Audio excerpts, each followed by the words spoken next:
বাজেটের প্রতিলিপি পুড়িয়ে বিক্ষোভ দেখালো বাম শ্রমিক সংগঠন। ইসলামপুর বাস টার্মিনাস এলাকায় বাম শ্রমিক সংগঠনের পক্ষ থেকে আজ এক পথসভার আয়োজন করা হয়।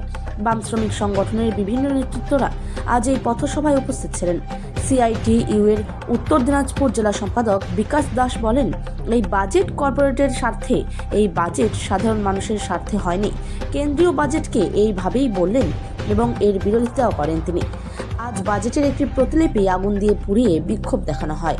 অ্যাকচুয়ালি গতকাল সারা রাজ্যে সিআইটিউর নেতৃত্বে অন্যান্য গণসংগঠনকে সঙ্গে নিয়ে বামপন্থী মতাদর্শ গণসংগঠনগুলি যেগুলো আছে তাদেরকে নিয়ে কেন্দ্রীয় সরকারের যে বাজেট গত 1 তারিখে যেটা সংসদে পেশ করেছেন তার বিরুদ্ধে তার যে কর্পোরেট নীতি, তার যে জনস্বার্থ বিরোধী নীতি, সেগুলোকে তুলে ধরেই হচ্ছে যে আমরা যে বাজেটের কপি, সেই কপিকে হচ্ছে যে এরকমই একটা কপিকে আজকে আমরা পুড়িয়েছি।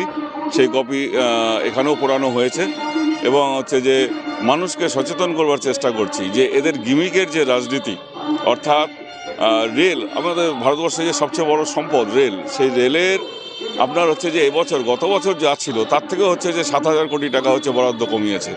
এই 7,000 কোটি টাকা বরাদ্দ কমানো মানে হচ্ছে নতুন রেল স্থাপন। সেই জায়গায় কি হবে? যাত্রীদের সুরক্ষার ক্ষেত্রে প্রশ্ন, সেটা কি হবে? এই বছরে 29টা অ্যাক্সিডেন্ট হয়েছে, আপনারা জানেন এনজিবিতেও অ্যাক্সিডেন্ট হয়েছে। তাহলে এই সুরক্ষা খাত কোথায় গেল? এদিকে হচ্ছে যে গায়ে রং চড়িয়ে নম ভারত, বন্দে ভারত এইগুলো ট্রেন চালু করা হচ্ছে, কিন্তু প্যাসেঞ্জার্সের যে অসুবিধাগুলো আছে, যাত্রীদের নিরাপত্তার কথা যেটা আছে সেটা কিন্তু আধারে রয়ে গেল। অপরদিকে এই বাজেটকে বলা হচ্ছে জনমুখী বাজেট। কী করে জনমুখী বাজেট? ওদেরই রিপোর্ট, ন্যাশনাল রিপোর্ট, যেটা গত 31শে জানুয়ারি সংসদে পেশ হয়েছে, যে আমাদের যারা চাকুরিজীবী এবং যারা স্বনির্ভর শ্রমিক তাদের যে আয়, সেই আয় হচ্ছে মহামারীর পূর্বে যে আয় ছিল সেটারও নিচে। তো স্বাভাবিকভাবে এটা একটা গিমিক দেওয়ার রাজনীতি। আয় নেই, কর্মী সংকোচন হয়েছে, এমপ্লয়মেন্ট হয়নি, সেখানে 12 লাখ টাকা অবধি কর ছাড়। কাদের কথা ভেবে?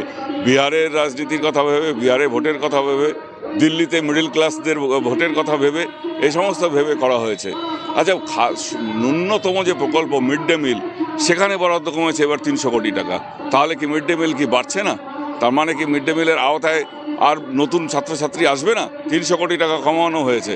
আইসিডিএস, আশাকর্মী, এদের সামান্য বাড়ালেও যে মুদ্রাস্ফীতি, এই মুদ্রাস্ফীতির কারণে হচ্ছে কার্যত হচ্ছে যেটা বাড়েনি, হ্রাস হয়েছে। এবং হচ্ছে যে এদের সাম্মানিক বাড়ানো হয়নি। এটা খুব লজ্জার বিষয় যে আমরা ক্ষুধা সূচকে 145 নম্বর দেশে আছি, অথচ আমাদের নিজেদের পিঠ চাপড়ে আমরা বলছি যে মোদির জমানায় আমরা খুব ভালো আছি। খুব স্বাভাবিকভাবে এর বিরোধিতা আমরা করছি। আমরা বিকল্প প্রস্তাব রাখছি যে 100 দিনের কাজ, তাতে 50% বাড়ানো হোক এবং কর্পোরেট জগৎ যারা আছে তাদের সম্পদের উপরে 4% কর করা হোক এবং গরিব মানুষকে ছাড় দেওয়া হোক। ওষুধের সর্বপ্রকার হচ্ছে যে ট্যাক্স মকুব করা হোক, এটা আমরা বলছি। না, এই বাজেট আমাদের হচ্ছে যে কর্পোরেট যারা হচ্ছে যে এই লাস্ট 10 বছরে হচ্ছে যে তাদের সম্পত্তি 10 গুণ 15 গুণ বাড়িয়েছে, তাদের স্বার্থে গেছে, গরিব মানুষের স্বার্থে যায়নি। আমি বিকাশ দাস, আমি সিআইটিউর হচ্ছে উত্তর দিনাজপুর জেলার অন্যতম সম্পাদক।